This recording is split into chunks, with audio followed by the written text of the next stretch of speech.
Now we have come to another thing, which Čia jau kalbama apie kitus dalykus. Aš labai daug skaitau apie alkoholio vartojimą. Visose valstybėse mums pavyko pasiekti, ypač kalbant apie Islandiją, tuos geruosius vaikus. Tie vaikai, kurie yra iš gerų šeimų, kurie turi daug galimybių savo gyvenime, bet mums dar nepavyko pasiekti vaikų iš kitokių šeimų, ta prasme, galbūt netokių gerų šeimų, kad galėtume pakeisti jų elgesį. And still, this is a bit of the binge drinking group. We still have the same trend. And then we have. Čia kalba eina apie gausų vartojimą. Viena iš grafų yra skirta jaunuoliams, kurie išvis nevartoja nei alkoholio, nei tabako ir panašiai. Ir mūsų visuomenėje tokių asmenų sudaro 50%. Tai yra žmonės, kurie visai nevartoja, kurie yra abstinentai. Ir ta pati tendencija yra visose valstybėse. Lietuvoje vis dar išlaiko savo status quo šiuo požiūriu.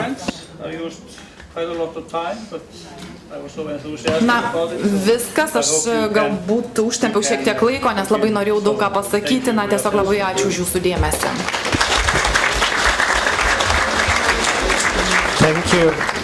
Ačiū, Arnai, labai už jūsų aiškiai ir įdomų pranešimą. Kai aš jau pradedu nebetikėti, tai visuomet pradedu žiūrėti į Islandiją ir pradedu tada tikėti, kad yra viskas įmanoma, ką pailiustravo jūsų pranešimas. Tai ačiū už optimistinės tendencijas. O dabar bus kitas pranešimas. I would like to give the floor to the third and the last speaker of this session, who is the General Secretary of Norway Youth Centers, Paul Eisdal Solberg, who is going to do a presentation about the experience of Norway Youth Centers in doing the prevention of substance abuse.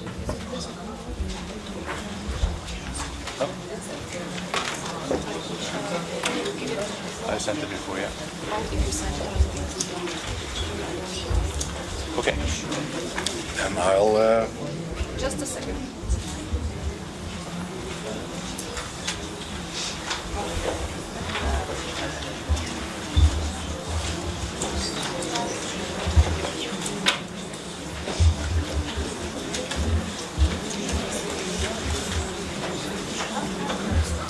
Okay, thank you. My name is Paul Eisdal-Solberg. Sveiki, aš esu Paul Eisdal-Solbergas ir aš atstovauju Norvegijos jaunimo centrams, centrų asociacijai ir taip pat esu PUIVE organizacijos atstovas. Tiesiog dabar turėsiu kompiuterį susirasti savo prezentaciją, tačiau bet kokiu atveju galiu pradėti. Yeah, okay. Perfect. I was actually going to talk about what we do in the youth centers in Norway, but I also see Aš kalbėsiu apie tai, ką mes veikiame jaunimo centruose Norvegijoje, taip pat ir šiek tiek pakomentuosiu, ką prieš tai pasakė kalbėtojai. Yra du svarbus dalykai. Vienas dalykas yra tas, kad tai yra tikrai sunkus požiūris, kietas požiūris, o mes dirbame su minkštaisiais įgūdžiais, mes dirbame su jaunų žmonių tobulėjimu ir mes Mes taip pat pakalbėsiu, kaip dirbti su tai sunkiai pasiekiamais jaunais žmonėmis ir pakalbėsiu apie tai, kaip mes dirbame su jais jaunimo centruose. Norvegijoje mes turime 722 jaunimo centrus. Ir turime 428 savivaldybės. Tai reiškia, kad visos savivaldybės daugmaž turi jaunimo centrą, kuris yra veikiantis. Maždaug 120 tūkstančių vaikų naudojasi šiais centrais. That means that Tai reiškia, kad apie 15% 10-15 metų vaikų naudojasi jaunimo centrais reguliariai. Prieš keletą savaičių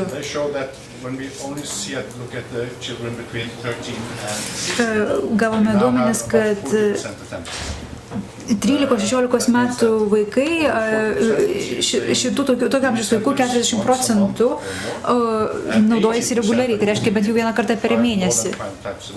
O 18% jais naudojasi netgi 5 kartus per savaitę. Būtent ateina į jaunimo centrus. just have a little patience with me. See if we can fix this quite easily. Atsiprašau, reikia šiek tiek kantrybės surasti prezentaciją. So 40% of young people. Taigi 40% jaunimo reguliariai naudojasi jaunimo centrais. Tai yra galimybė mums dirbti su jaunais žmonėmis jaunimo centruose, per jaunimo centrus. Dauguma, didžioji dauguma vaikų tai yra berniukai. Mergaitės sudaro mažesnę dalį. Tai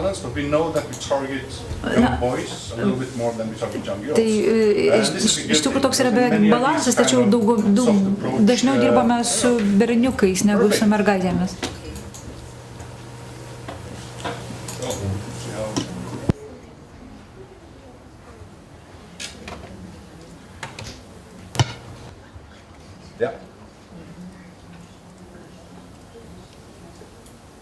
This is what I want to start talking about. 44% has majority voice. Taigi 44% maždaug turi tik tais, dauguma ateina berniukai, 49% maždaug sako, kad ateina vienodai ir tik tai keli procentai sako, kad dauguma ateina mergaičių. Na, kalbant apie atvirą jaunimo darbą, tai čia galima kalbėti apie tai, ką vaikai tenais veikia ir pagrindinės, iš esmės jaunimas užsiema sportu arba NVO.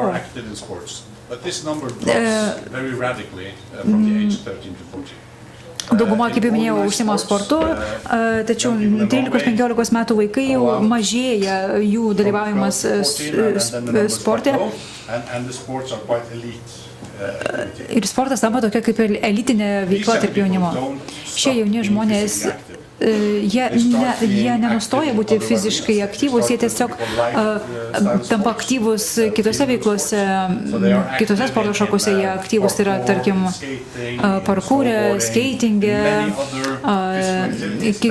snieglenčių sporte, šokiuose. Tai yra, na, tokios elitinės veiklos, tačiau jie nedalyvauja sporto organizacijų veikloje. Ir labai dažnai jaunimo centrai dalyvauja šiuose neorganizuotose sporto šakų veikloje. Ir aš manau, kad tai yra ženklas jauniems žmonėms, kad jie gali eksperimentuoti nekonkurencingoje veikloje.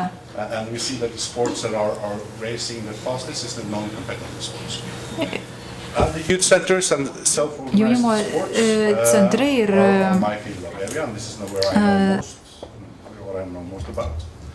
Ir sportas, kur nekomandinis sportas yra mano sritis. Kaip jau minėjau, apie 40% jaunimo naudojasi centrais ir dauguma yra vaikinai.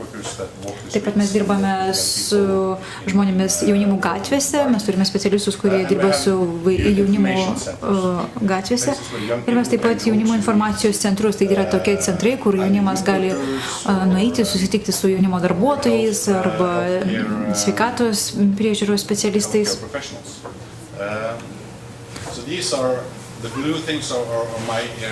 Tai ta mėlyna sritis yra mano sritis, už kurią aš esu atsakingas. Ir kaip tai susijęs su prevencijos darbu. Visų pirma yra tradicija. Pirmasis centras buvo atidarytas 53 metais, tai šiais metais švenčiame 60-metį jaunimo centrų. Tradiciškai mes stovime ant dviejų kojų. Iš vienos pusės mes visame dirbame su socialinio darbu, iš kitos pusės mes dirbame su kultūra, kultūrinis darbas. Taip pat, galim sakyti, iš vienos pusės mes vykdome prevenciją, iš kitos pusės skatiname kažką, kuriame. Ir taip pat mes dirbame su neformaliuoju ir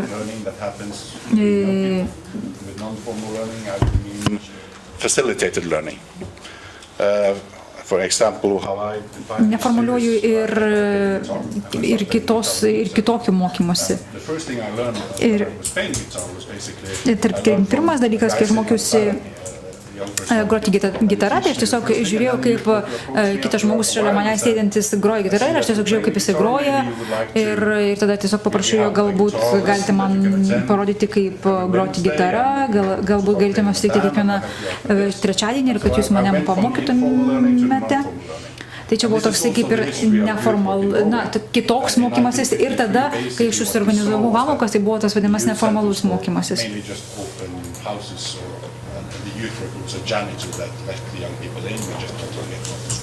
Ir anais laikais, kai pradėjo jaunimo centro veiklai, tai specialistai tiesiog norėdavo ištraukti žmonės iš gatvių, o dabar jaunimo centrų darbuotojų veikla daug platesnė. And there's not a very clear profile of the youth centers. I don't think there's a clear profile of any youth centers. They place themselves somewhere in between informal and non-formal learning. Jaunimo centrai yra kažkas tarp savišvietos mokymosi ir neformalaus mokymosi. And we also have centers that focus very strongly on social work, especially ir mes turime centrų, kurie yra tikrai labai koncentruoti į socialinį darbą, ypač tokiuose miestuose, kur yra didelis alkoholio ir narkotikų vartojimas, kur rajonai, kuriuose daug gyvena imigrantų, tai būtent čia yra kreipiamas didžiausias dėmesys į socialinį darbą tose centruose. Yra ir tokių regionų, kur jaunimo centrai daugiausia apima ne socialinį darbą, bet kultūrinį darbą. So I already talked a little bit about who uses them. I'll skip. Tai šiek tiek pakalbėjau, kas yra jaunimo centrai, kas juos ateina,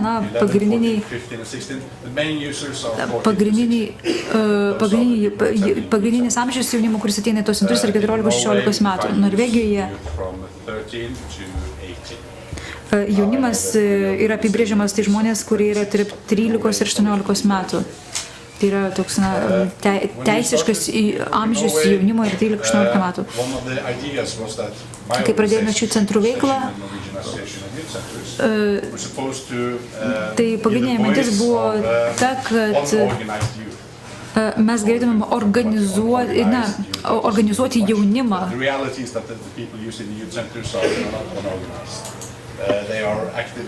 Ir jaunimas, kuris ateina šios centrus, jie organizuoti ir aktyvus ir užsiema įvairia veikla, tiek sportų, tiek įvairia visuomeninė veikla. Jeigu pažiūrėsime, koks yra jaunų žmonių profilis, kurie ateina į jaunimo centrus, mes pamatysime, kad visi naudojasi visi ateina į jaunimo centrus. of kids at risk. Tačiau ypač daug ateina, netgi gal ir per daug ateina jaunų žmonių, kurie yra iš vadinamosios rizikos grupės. Kas yra tie rizikingos grupės jaunimas? Tai yra įvairūs socialiniai indikatoriai, kurie pasako, kad yra rizikinga grupė. Tarkim, ar tas jaunuolis turi savo kambarį, ar jisai turi knygų namuose, ar šeima turi automobilį, ar praėjusiais metais važiavo atostogų ir taip toliau. Tai šie socialiniai indikatoriai mums pasako ir leidžia mums apibrėžti kai kuriuos jaunus žmonės kaip rizikos grupės jaunimą. Taip pat jau, kaip minėjau, jaunimo centrus lanko daugiau berniukai negu mergaitės ir šiek tiek daugiau imigrantų vaikai.